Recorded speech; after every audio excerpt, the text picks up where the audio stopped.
She could keep being a bully if she wants to, but that is going to catch up to her. Because it ain't funny at all. You're facing various serious charges, including murder in the first degree, going to be setting bond at $25 million. Let me introduce you to Afeni Muhammad. She posted an unhinged video on TikTok where she was threatening to harm her McDonald's manager. And shortly after, she went on the location with a kitchen knife and murdered her in cold blood. She just got charged with first-degree murder and her bond was set at $25 million. Today, we'll take a look at all aspects of the story.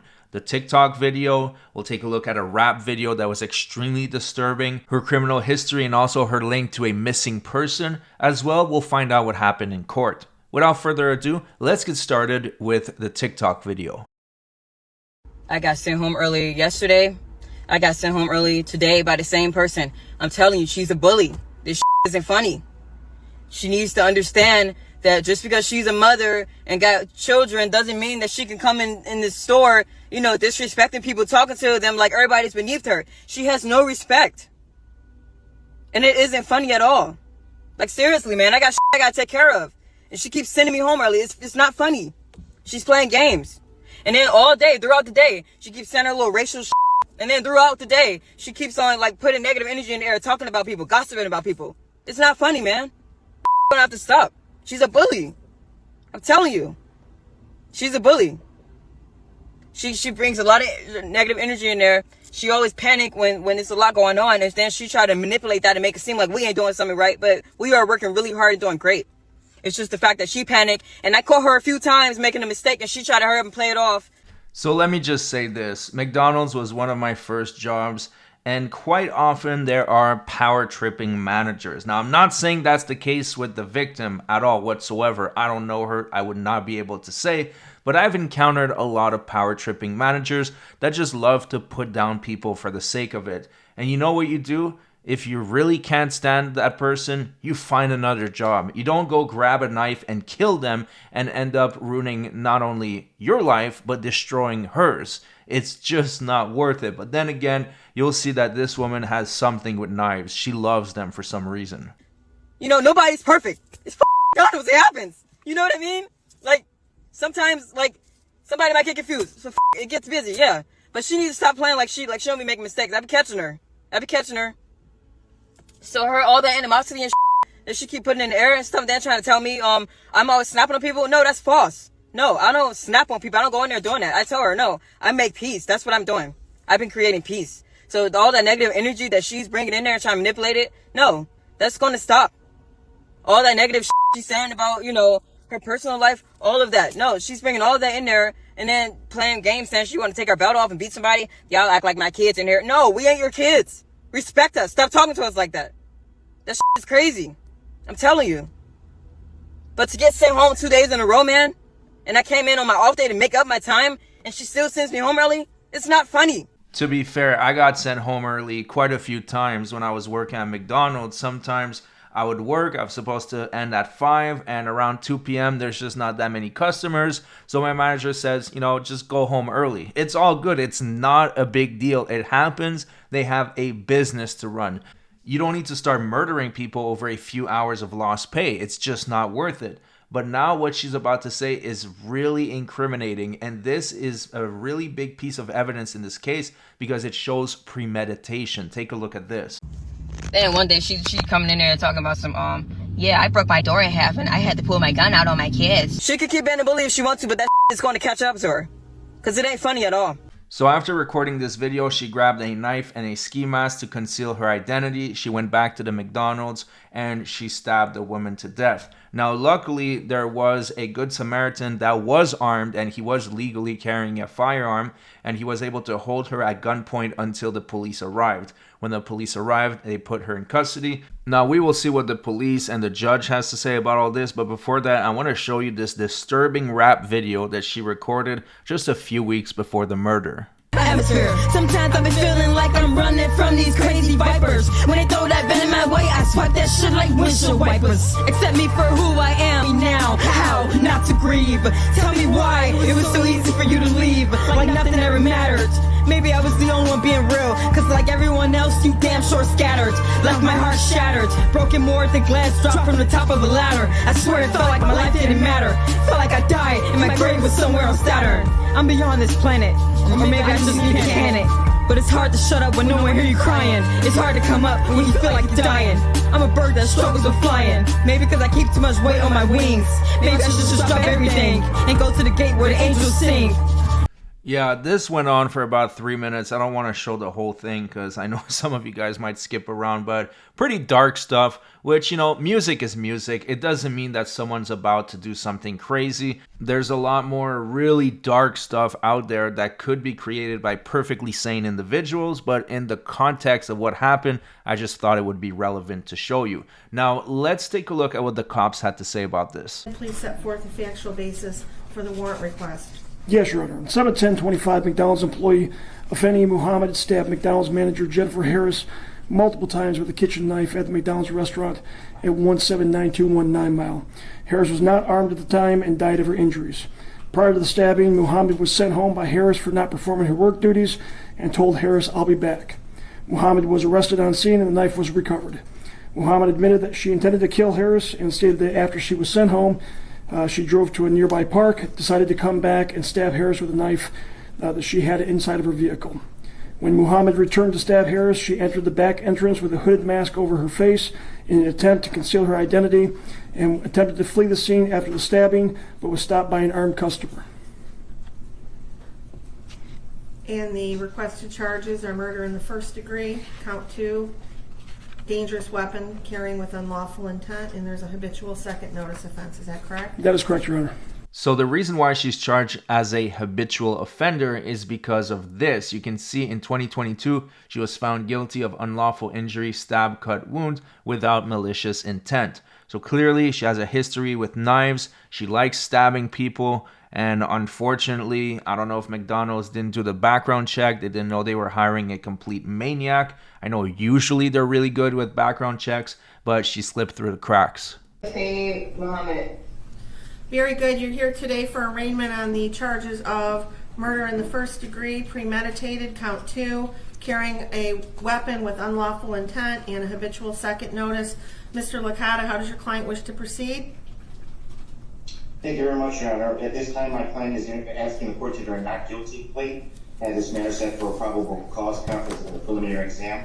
I have advised my client of her rights, as well as the charges against her and the potential penalties. We are ready to proceed on those grounds. Very good. Ma'am, do you understand the nature of the charges against you to your satisfaction after talking to your attorney? Yes. Very good. I will go ahead and enter a not guilty plea on your behalf. Are you requesting a court-appointed attorney?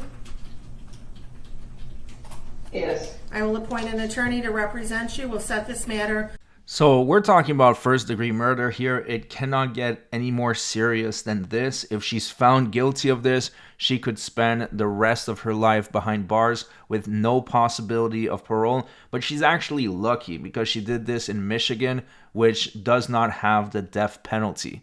Now, if it was in another state, I'm sure that the death penalty would be on the table because this was an extremely heinous crime. So I guess she can consider herself lucky that she did it in Michigan. But now the next question was the question of the bond. Of course, she is presumed innocent, but she was caught on the scene after murdering the woman with the bloody knife. So there certainly isn't a lack of evidence. Let's see what her attorney had to say. Thank you very much, Your Honor. Just briefly, my client is 26 years old, does live in the great city of East Point. Your Honor, my client is a high school graduate. In fact, is actually was taking some online classes for college for a physical therapy degree. Your Honor, there are some disturbing facts in this particular matter, but there are facts that haven't been brought out yet, and my client is extremely anxious to have those facts brought to light during the pendency of this case. She was in an extremely abusive relationship that was not only mental but physical, that involved alcohol issues, which is where the habitual second stems from, and her prior record. Your Honor, my client is a helpful person. She's a giving person. She's actually is credited with saving a life because of a 60-year-old who had skin cancer that she may go to the doctor to find out that that's exactly what it was, and that person is doing extremely well right now. Man, I would not be able to be a defense attorney. You have to spew so much bullshit for someone you know is guilty. I know they are entitled to a great defense, and that's in the Constitution, but I wouldn't be able to do it. Now, he is talking about a 60-year-old man that she saved. Well, it turns out that she is living with a 60-year-old man. I don't know if that's the same person, and that person is now missing, hasn't been seen for 2 weeks, according to this YouTube channel. I'll link them in the description. Now, the only thing is that if you see the screenshot there, his info is coming from the registry. So if he's truly missing and there's a nefarious cause and she did something to him, it's not really a big loss for humanity. One less diddler is perfectly fine in my books. I understand the facts that have been laid out today in the warrant, but at this time, Your Honor, we are asking the court to consider a bond in this manner that is appropriate, that my client can meet so that she can meet with her attorneys and prepare her for defense in this manner. Thank you. Thank you. On behalf of the people? Yes, thank you, Your Honor. Pursuant to court rule, the court is well within its authority to grant no bond involving any case involving murder. In this case, we are requesting no bond for this defendant. Also provided within the court rules are certain factors for this court to consider when determining whether to grant any bond at all, and in this case, we are requesting no bond, as I indicated. First of all, the court can consider whether or not this defendant is a threat to the community. She entered a public building with other individuals, other employees that were present. She produced a weapon that was a knife longer than 3 inches, and she stabbed the victim multiple times, up to possibly as many as 15 times, eventually causing her death. There were other employees that were present at the time, some of which attempted to help the victim after the stabbing occurred. That alone is enough to show that there is a threat to the community. She then ran from the building to her vehicle, presumably with the intent to flee from the scene. She was stopped by a helpful bystander. You're also able to consider the likelihood of conviction in this case, given the facts as laid out by Detective Showers and the information that the prosecutors have reviewed in order to charge this defendant. There is a very high likelihood of conviction. And then finally, the defendant does have a prior instance of at least one that I'm aware that involved a stabbing, similar obviously to the stabbing that occurred in this case, involving a knife. So given all of those factors, and given the fact that this court does have authority to give no bond to defendants charged with murder, I am asking at this time for no bond in this case. Thank you, counsel. I mean, that is an extremely fair request, considering the fact that she has already stabbed 2 people. There is someone that's allegedly missing, and this woman is just completely unhinged. She is blinded by rage. I mean, who kills their manager over just being sent home? It's really not that serious. She didn't even get fired, didn't even get suspended. She just got sent home. Shit happens like that all the time. Now let's see the judge's response. You're facing various serious charges, including murder in the first degree, which is one of the most serious criminal offenses in our state, carrying penalties up to life without parole. Additionally, carrying a dangerous weapon with unlawful intent further underscores defendant's potential threat to public safety. Defendant has a prior criminal record out of Virginia for malicious wounding. It was actually felony malicious wounding that was reduced to unlawful bodily injury concerning a stabbing, and that is what gives rise to the habitual second. And in determining bond, the court must look to the factors outlined in Michigan Court Rule 6.106. Number 1, the seriousness of the offense and the danger posed to the community. The charges here involved a violent crime with a weapon, indicating a substantial risk to the public. The court finds there is a significant threat to public safety, and therefore the bond must reflect that risk. Number 2, the weight of the evidence against the defendant. While the evidence is not fully before us and the defendant is cloaked with the presumption of innocence, the nature of the charges along with the prior criminal history suggests that there is substantial evidence against the defendant. Defendant's criminal history: the defendant has a violent criminal past. The history supports the court's concern that the defendant may engage in further violent conduct if she is released. The defendant's ties to the community. While the defendant is relatively young at 26 years of age, there's no indication that she has any significant stabilizing ties to the community that would ensure her return for court appearances. Without these ties, the court is concerned about the likelihood of flight. Number 5, defendant's risk of fleeing or failing to appear. Due to the severity of the charges and the habitual offender status, it makes the defendant a high risk for flight. The court finds that this factor weighs heavily in favor of a high bond amount.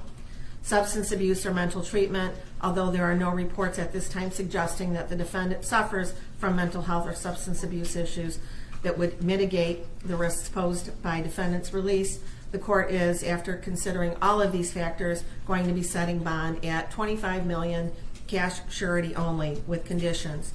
If the defendant is able to meet those conditions, she must be on a GPS steel cuff tether. She is not to leave the state of Michigan. She is to report her address within 24 hours of, she must report any change of address within 24 hours. There would be stringent daily contact with community corrections as to her whereabouts. She also would be required to have alcohol and drug testing as condition of her release. There would be no contact with the family of the decedent. Any witnesses, she is not to return to McDonald's. And if she is unable to post the $25 million bond, she will remain in custody pending further proceedings. And that concludes this matter for today. We will see you back here, ma'am, on July 23rd at 1 o'clock for your probable cause conference. Thank you. Thank you, Your Honor. Thank you very much, Your Honor.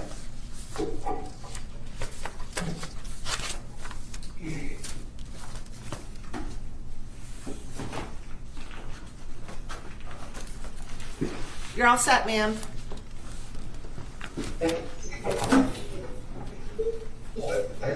So I can't wait to hear what you guys have to say about this in the comment section. The bond was $25 million with a bunch of conditions. It might as well be no bond because she works at McDonald's. There is no way she'll be able to afford 10% of $25 million.